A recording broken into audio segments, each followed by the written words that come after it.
এই তিথি, এদিকে আসো।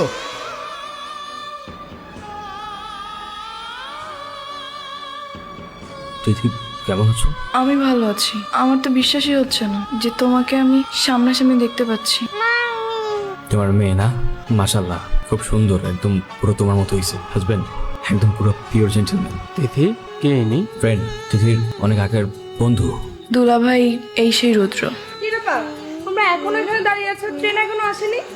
না, ট্রেন আসতে মনে হয় একটু টাইম লাগবে। আসো মামা, আপনাকে খুব চেনা চেনা মনে হচ্ছে। আরে চেনা চেনা তো লাগবেই।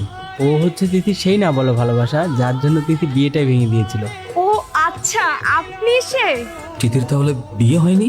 না, হয়নি। চলো না, বাবুর জন্য কিছু খাবার নিয়ে সিট নেই।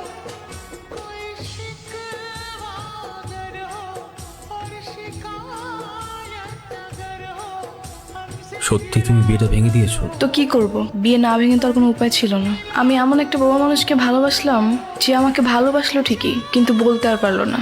একবার বলতে তো পারতা রুদ্র। দেখো তিথি, বাস্তবতা অনেক কঠিন।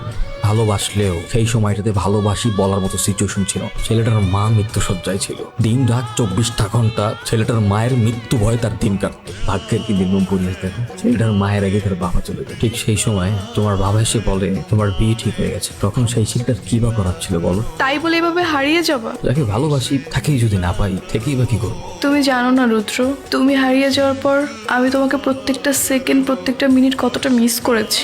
তোমার কি একবার ওই তিথির কথা মনে পড়েনি? আমি হয়তো তোমাকে বলতে পারিনি, কিন্তু আমার একটা আত্মবিশ্বাস ছিল যে কোনো না কোনো দিন আমি তোমাকে পেয়ে যাব। আর সেই জন্য আমি এখনো বিয়েই করিনি। সৃষ্টিকর্তা বড়ই মহান, দয়াবান।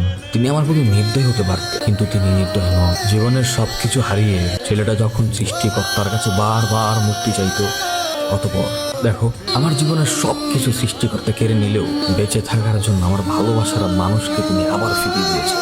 রুদ্র, আমি কি তোমাকে একটু জড়িয়ে ধরতে পারি?